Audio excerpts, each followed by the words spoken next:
رمضان هذا والجوع يا الجوع صافي.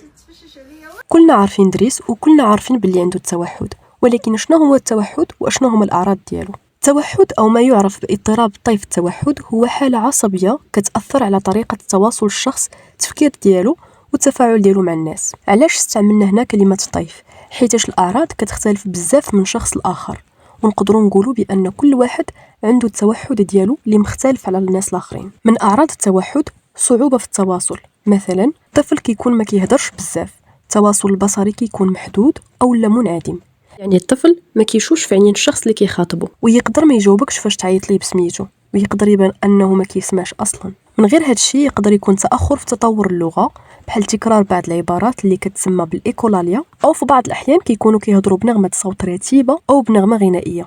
ازيك يا تسنيم؟ الحمد ايه دي يا تسنيم؟ كنافة؟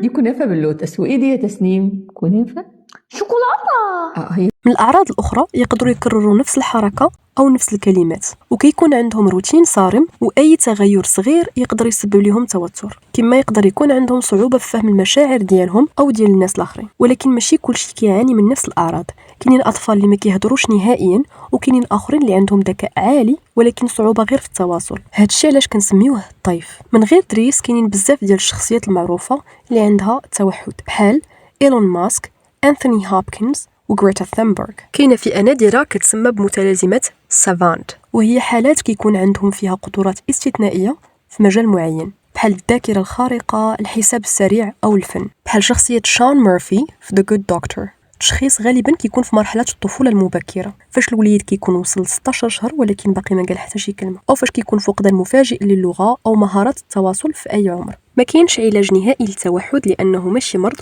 ولكن كاينين بزاف الوسائل ديال الدعم، بحال مثال جلسات النطق، العلاج السلوكي، الدعم النفسي والتربوي. وكلما كان تدخل أبكر كلما كانت النتائج أفضل. وفي الأخير الأشخاص اللي عندهم توحد ماشي ناقصين ولكن غير مختلفين.